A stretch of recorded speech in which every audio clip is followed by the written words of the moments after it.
Hello students, कैसे हैं आप लोग। तो देखिए, ये वाला क्वेश्चन काफ़ी बढ़िया क्वेश्चन है, मतलब भर का डिफिकल्ट लेवल है, ट्रिकी है क्योंकि। चलिए इसको सॉल्व करते हैं, कैसे करना है। तो सबसे पहले देखिए, यहाँ पर क्या दिया गया है आपको कि ए बी सी डी एक पैरेललोग्राम है। तो चलिए पैरेललोग्राम एक बना लेते हैं। सबसे पहले तो यही करते हैं, ए बी सी डी एक पैरेललोग्राम बना लेंगे, है ना।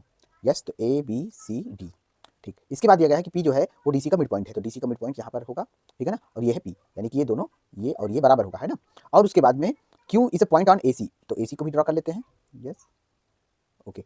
जो क्यू है, एक पॉइंट है यहाँ पर क्यू, ठीक है ना। Q is a point on A C such that, इस तरीके से है कि जो सी क्यू है, यहाँ से सी से लेकर क्यू तक की लेंथ, वो पूरे लेंथ की, पूरे डायगोनल की 1/4 है। तो सी क्यू बराबर आपको गिवन है 1/4 ऑफ ए सी, ठीक।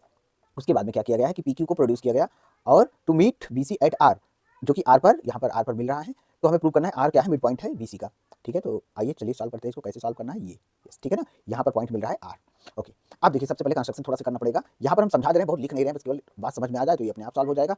हम लोग ये डायगोनल ड्रॉ कर लेते हैं। अब हमें पता है कि जो डायगोनल होती है, ठीक, डायगोनल पैरेललोग्राम की एक दूसरे को बाइसेक्ट कर देती है। मतलब ये पॉइंट ओ डाल देते हैं तो डी ओ और ओ बी बराबर आएगा, और ए ओ और ओ सी बराबर आएगा, ठीक है ना। ए ओ और ओ सी क्या आएगा, बराबर आएगा। तो ए ओ बराबर आ जाएगा आपका ओ सी, ठीक। अब देखिए, यहाँ पर सी क्यू बराबर क्या लिख सकते हैं, 1/4 ऑफ ए सी की प्लेस पर क्या लिख सकते हैं, ए सी देखो आप कि सी क्यू का 2 टाइम्स होगा ना, क्योंकि ये दोनों आपस में, दोनों ये यहाँ से लेकर यहाँ तक बराबर और यहाँ से लेकर यहाँ तक जब बराबर, तो ये सी क्यू का 2 टाइम्स होगा। तो इसको लिख सकते हैं, ए सी को हम लिख सकते हैं 2 इंटू ओ सी, है ना। सी ओ सी, सी क्यू नहीं, ओ सी का 2 टाइम्स होगा, ए सी ओ सी का 2 टाइम्स होगा, ठीक। तो यहाँ से 2 2 काट देंगे, तो ये सी क्यू जो आ जाएगा वो आ जाएगा 1/2 ऑफ ओ सी, ठीक। यानी कि इतनी लेंथ जो आएगी, इतनी लेंथ इस पूरे की आधी होगी। यानी कि क्या हो गया, ये दोनों मिड पॉइंट हो गए, ये दोनों आपस में हो जाएंगे बराबर, ठीक। अब अगर हम यहाँ से देखें, इस ट्राइंगल को केवल देखिए, ठीक है ना। इस ट्राइंगल को, इस वाले ट्राइंगल को अगर आप देखिए, तो ये क्या है आपका, ये दोनों जा रहे हैं कहाँ से, मिड पॉइंट जा रहे हैं। अगर मिड पॉइंट जा रहे हैं तो आपको पता ही होगा मिड पॉइंट थ्योरम से, क्या आप जानते हैं कि ये दोनों पैरेलल हो जाएंगी, ठीक है ना। ये दोनों क्या हो जाएंगी, पैरेलल, ये और ये दोनों पैरेलल हो गई, ठीक। अब सेम लाइन है तो यानी कि ये भी पैरेलल हो गई।